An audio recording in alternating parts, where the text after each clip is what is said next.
ꯑꯍꯥꯟꯕꯗ ꯃꯌꯥꯝꯕꯨ ꯆꯦꯁꯝꯅ ꯋꯥꯁꯅ ꯇꯔꯥꯝꯅ ꯑꯣꯛꯆꯔꯤ ꯑꯃꯗꯤ ꯏꯀꯥꯏ ꯈꯨꯝꯅꯕ ꯎꯠꯆꯔꯤ꯫ ꯃꯌꯥꯝꯒꯤꯗꯃꯛ ꯉꯁꯤ ꯄꯨꯗꯨꯅ ꯂꯥꯛꯂꯤꯕ ꯋꯥꯔꯤ ꯑꯁꯤ ꯃꯃꯥꯡꯒꯤ ꯋꯥꯔꯤꯁꯤꯡꯗꯒꯤ ꯈꯔ ꯇꯣꯉꯥꯟꯕ ꯋꯥꯔꯤꯅꯤ꯫ ꯊꯧꯗꯣꯛ ꯑꯁꯤ ꯍꯔꯤꯌꯥꯅꯥꯒꯤ ꯔꯣꯍꯇꯛ ꯍꯥꯏꯔꯤꯕ ꯃꯐꯝꯁꯤꯗ ꯊꯣꯛꯈꯤꯕꯅꯤ꯫ ꯋꯥꯔꯤ ꯑꯁꯤꯗ ꯅꯨꯄꯥ ꯑꯃꯅ ꯃꯍꯥꯛꯀꯤ ꯖꯦꯟꯗꯔ ꯑꯣꯟꯊꯣꯛꯀꯤ ꯄꯩꯁꯥ ꯄꯤꯌꯨ ꯌꯥꯗꯕꯗꯒꯤ ꯏꯃꯨꯡ ꯃꯅꯨꯡ ꯇꯨꯝꯅ ꯍꯥꯠꯈꯤꯕꯒꯤ ꯋꯥꯔꯤꯅꯤ꯫ ꯃꯌꯥꯝꯗ ꯔꯤꯀ꯭ꯋꯦꯁ ꯑꯃꯠꯇ ꯇꯧꯖꯒꯦ ꯃꯗꯨꯗꯤ ꯃꯌꯥꯝꯅ ꯍꯥꯏꯞꯇ ꯅꯝꯕ ꯀꯥꯎꯕꯤꯒꯅꯨ, ꯑꯗꯨꯒ ꯑꯩꯒꯤ ꯆꯦꯅꯦꯜ ꯑꯁꯤꯕꯨ ꯁꯕꯁꯀ꯭ꯔꯥꯏꯕ ꯇꯧꯗ꯭ꯔꯤꯕ ꯏꯆꯤꯜ ꯏꯅꯥꯎꯁꯤꯡꯅ ꯁꯕꯁꯀ꯭ꯔꯥꯏꯕꯀꯤ ꯕꯇꯟꯗꯨ ꯑꯃꯨꯛꯇꯪ ꯅꯝꯕꯤꯔꯝꯃꯨ, ꯑꯗꯨꯒ ꯋꯥꯐꯝ ꯑꯃꯅ ꯋꯥꯔꯤ ꯑꯁꯤ ꯍꯧꯕꯗꯒꯤ ꯂꯣꯏꯕ ꯐꯥꯎꯕ ꯇꯥꯕꯤꯔꯒ ꯑꯩꯒꯤ ꯏꯃꯨꯡ ꯃꯅꯨꯡꯗ ꯃꯤꯌꯥꯝꯒ ꯅꯣꯔꯃꯦꯜ ꯑꯣꯏꯗꯕ ꯌꯥꯎꯔꯛꯑꯒꯗꯤ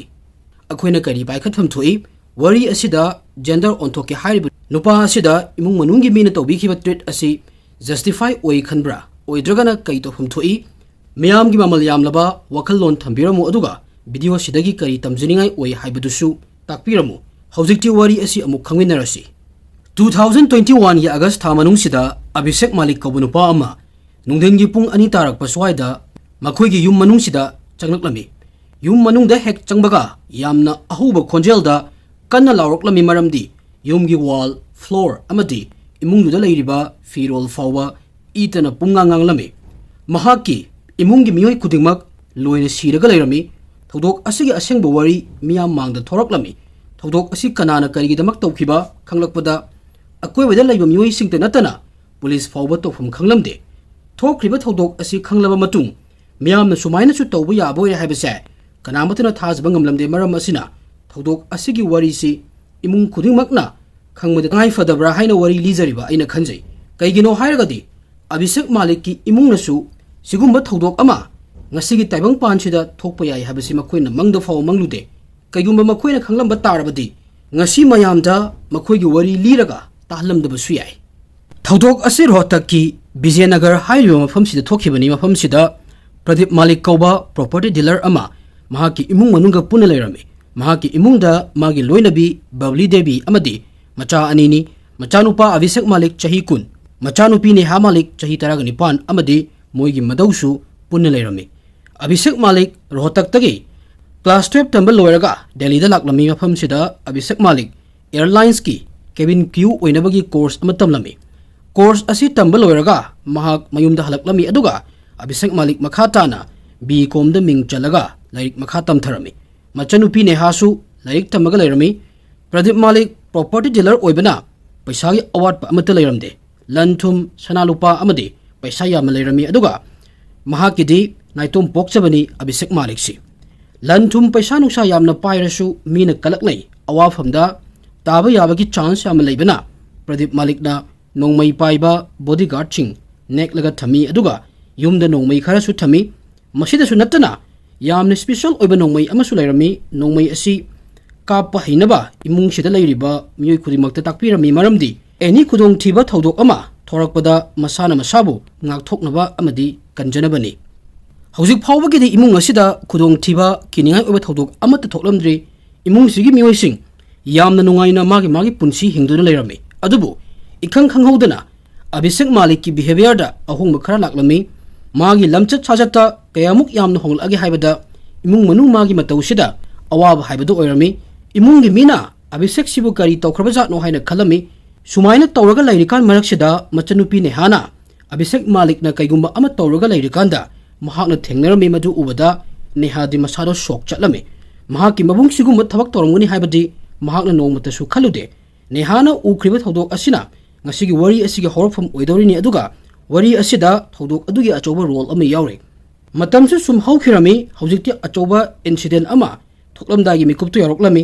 2021ꯒꯤ ꯑꯥꯒꯁꯠ ꯊꯥꯅꯤ꯫ ꯑꯚꯤꯁꯦꯛ ꯃꯥꯂꯤꯛ ꯑꯃꯗꯤ ꯃꯥꯒꯤ ꯃꯔꯨꯞꯁꯤꯡ ꯄꯥꯔꯇꯤ ꯇꯧꯅꯕ ꯍꯣꯇꯦꯜꯗ ꯑꯌꯨꯛꯀꯤ ꯃꯇꯝꯗ ꯆꯠꯂꯝꯃꯤ꯫ ꯍꯣꯇꯦꯜ ꯑꯁꯤꯗ ꯑꯔꯣꯏꯕ ꯊꯥꯛꯇ ꯄꯥꯔꯇꯤ ꯇꯧꯔꯝꯃꯤ ꯑꯃꯗꯤ ꯑꯦꯟꯖꯣय ꯇꯧꯔꯝꯃꯤ꯫ ꯅꯨꯡꯊꯤꯟꯒꯤ ꯄꯨꯡ 2 ꯁ꯭ꯋꯥꯏꯗ ꯃꯌꯨꯝꯗ ꯍꯜꯂꯛꯂꯝꯃꯤ꯫ ꯌꯨꯝꯒꯤ ꯊꯣꯡ ꯃꯃꯥꯡꯗ ꯂꯦꯞꯄꯒ ꯗꯣꯔꯕꯦꯜ ꯈꯤꯡꯂꯝꯃꯤ꯫ ꯉꯥꯏꯍꯥꯛ ꯉꯥꯏꯔꯒ ꯂꯩꯔꯝꯃꯤ, ꯑꯗꯨꯕꯨ ꯌꯨꯝ ꯃꯅꯨꯡꯗꯒꯤ ꯔꯦꯁꯄꯣꯟꯁ ꯑꯃꯠꯇ ꯂꯥꯛꯂꯝꯗꯦ꯫ ꯑꯚꯤꯁꯦꯛꯅ ꯃꯃꯥꯗ ꯀꯣꯜ ꯇꯧꯔꯝꯃꯤ, ꯄꯥꯏꯈꯠꯂꯛꯇꯦ, ꯑꯗꯨꯒ ꯍꯜꯂꯒꯁꯨ ꯀꯣꯜ ꯕꯦꯛ ꯇꯧꯔꯛꯂꯝꯗꯦ꯫ ꯃꯁꯤꯒꯤ ꯃꯇꯨꯡꯗ ꯃꯊꯪ ꯃꯄꯥꯗ, ꯃꯆꯟꯅꯨꯄꯤꯗ, ꯃꯙꯧꯗ ꯀꯣꯜ ꯇꯧꯔꯝꯃꯤ, ꯑꯗꯨꯕꯨ ꯀꯅꯥ ꯑꯃꯠꯇꯅ ꯀꯣꯜ ꯄꯥꯏꯈꯠꯂꯛꯇꯦ ꯑꯃꯗꯤ ꯍꯜꯂꯒꯁꯨ ꯇꯧꯔꯛꯂꯝꯗꯦ꯫ ꯊꯣꯡꯁꯨ ꯍꯥꯡꯗꯣꯔꯛꯂꯝꯗꯦ꯫ ꯍꯧꯖꯤꯛꯇꯤ ꯑꯚꯤꯁꯦꯛ ꯃꯁꯥꯗꯨ ꯄꯥꯈꯠꯄ ꯑꯃꯗꯤ ꯀꯤꯕꯁꯨ ꯐꯥꯎꯔꯝꯃꯤ꯫ ꯄꯥꯈꯠꯄꯗꯒꯤ ꯑꯚꯤꯁꯦꯛꯅ ꯃꯥꯒꯤ ꯃꯃꯨꯗ ꯀꯣꯜ ꯇꯧꯔꯝꯃꯤ, ꯑꯗꯨꯒ ꯌꯨꯝ ꯃꯅꯨꯡꯗꯒꯤ ꯊꯣꯡꯁꯨ ꯍꯥꯡꯗꯣꯔꯛꯇꯦ, ꯀꯣꯜ ꯇꯧꯕꯁꯨ ꯑꯃꯠꯇ ꯄꯥꯏꯗꯦ꯫ ꯀꯩꯗꯧꯕ ꯌꯥꯎꯔꯖꯥꯠꯅꯣ, ꯑꯩꯗꯤ ꯌꯥꯝꯅ ꯀꯤꯕ ꯑꯃ ꯐꯥꯎꯔꯦ ꯍꯥꯏꯔꯝꯃꯤ, ꯑꯃꯗꯤ ꯃꯍꯥꯛꯀꯤ ꯃꯃꯨꯕꯨ yamna thuna magi yumsida laknabasu hairami matamsida mamuna pakhatpa tawganu ai haujimak lakani moigi mamusi manak nakpuda leibani maha gari ama tawraga Abhishek Malik ki yumda yoroklami masigi matung laikai dugi mioi singsu laknarami upay ama tawraga yum manungda changlakami yum manungda hek changlakpaga mioi khudingmakki gyan manglami ihan hana Abhishek na ground floor da mapa Pradeep Malik yamna fiam kaina taraga leibudu urami mahaki fiam se yenglaga kanagumba amana yamna nakna nongmaina kapaga hatlamba mali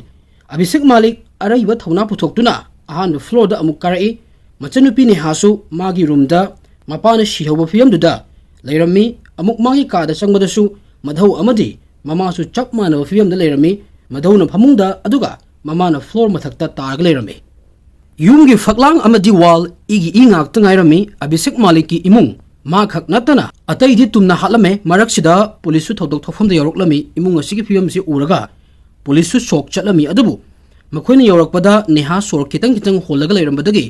yamna thuna hospital da purami adubu mahak su laying pathap satharikanda sirami police na asiba haksang mari postmortem tawna ba thakirami police thodok asigi matangda yamna nuwaitabasu faurami aduga ngakpusu faurami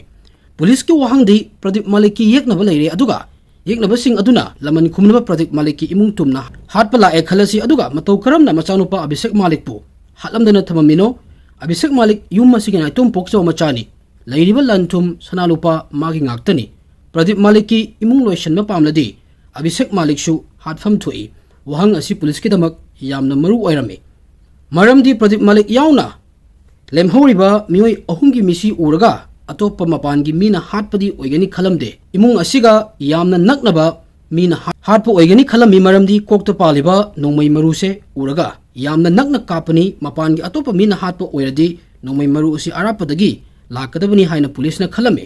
maram asina naknaba mari haibasida oiningba mi oiba yai chacha oiba yai mamu oiba yai even kanana khangba Abhishek Malik masamakna imungi miyoising asi hatlamba yai haina su police na khalame maram asina police na ahanbada thodok asi thokpa matamda Abhishek Malik kadai da lei amadi gari toroga lei haina ahanbada khangnaba hotnarami police na thijalaba matungda Abhishek Malik ti thodok thokpa matamsida hotel amada party toroga lei haiba khanglami party toba asigi CCTV footage su police na fanglami maram asidagi thokriba thodok asida Abhishek yaudre haibasi police na confirm torami police makhata na tijin khomjinba toba hawrami Pradeep Malik ka khangnaba property dealer khudingmakta wahang pohong torami amadi property gi matangda Pradeep ka chayit na balai hibra haina khangdoknaba hotnarami adubu police na information amata phangmangamlamde mioi ama faudagi information phanglamde witness su lairamde thokriba thodok sigi evidence su amata khangmangamlamde amadi thokriba thodok sigi investigation da manglomda sangsinaba clues amata phanglamde police na Abhishek Malik pusu wahang pohong torami adubu kanaba amata phanglamde police ta mating oigadaba amadi thokriba thodok asigi anobu maiwan ama purak hanba yaba wafam ama fawba police na Abhishek tagi phanglamde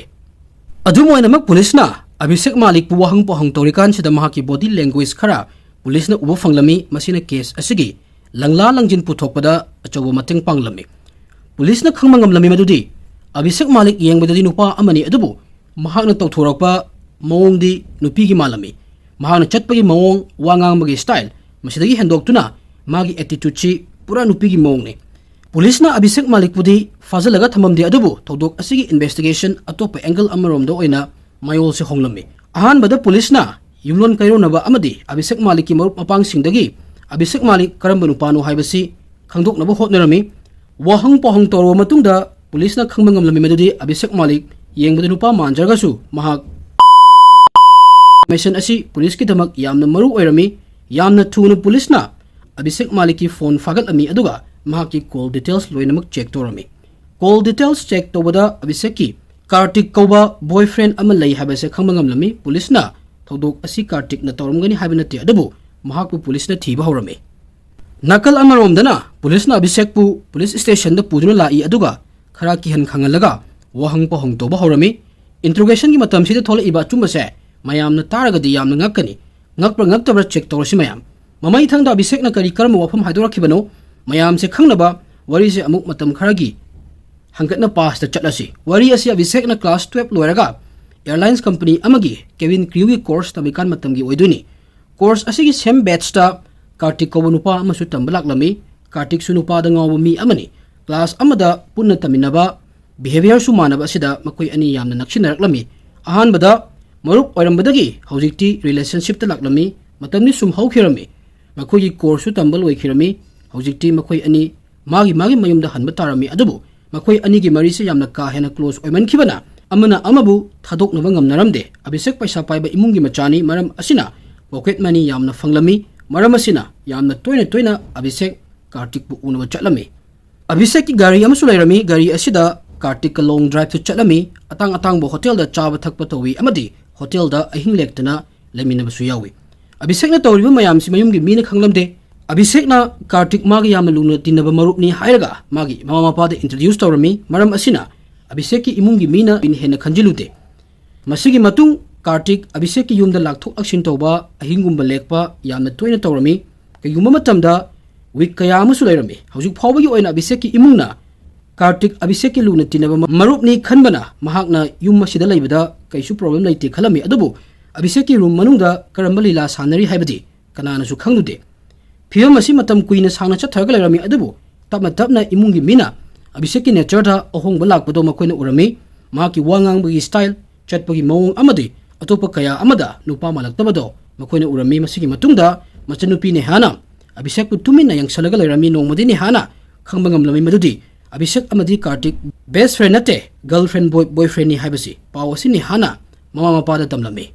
ni hana mama mapada Abhishek Malik nupada ngawu mini English ki wahai ay haizarai ko sigumba haibasi video da problem yamna thoi aduna mayam ngakpigani aduga Kartik magi best friend nate aseng bagidi Abhishek ki boyfriend ni haina tamlami paw asi tabada mama mapada tumina lairami hawjikti makhoisu machagi nature da ahong bakaya ama lakpo uribasigi maram khanglami akoina Abhishek ki thabakta Kartik ki maming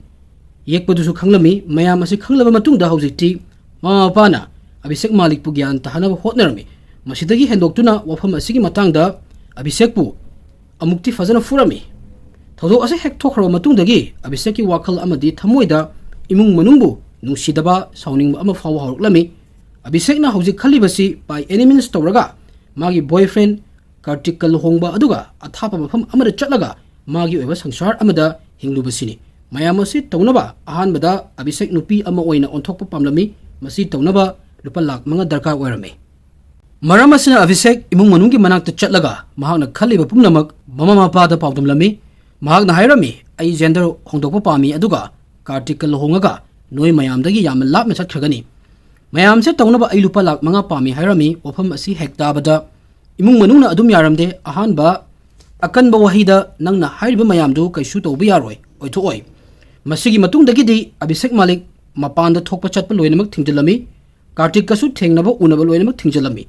hanadi makhoi ani nungtigi unarambani hawjikti pumthing thingkhirami sumai torakpasida Abhishek masadu laitafam khanglamde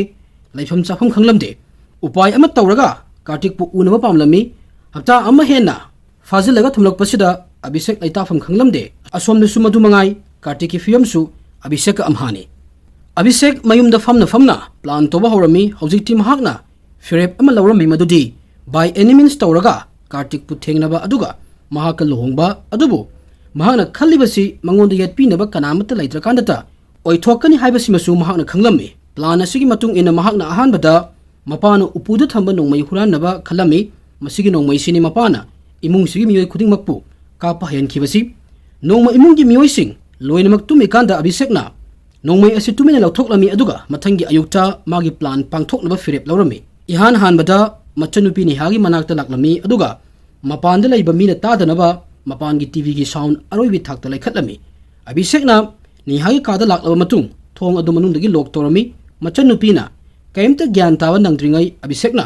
nongmai machanupi gi mamangda puthoraklaga kapthoklami Abhishek gyan tana magi roomda changaga famlami aduga madhaubu kaurami gitar tahan ge hairami Abhishek gitar khongba yamna fazana hairami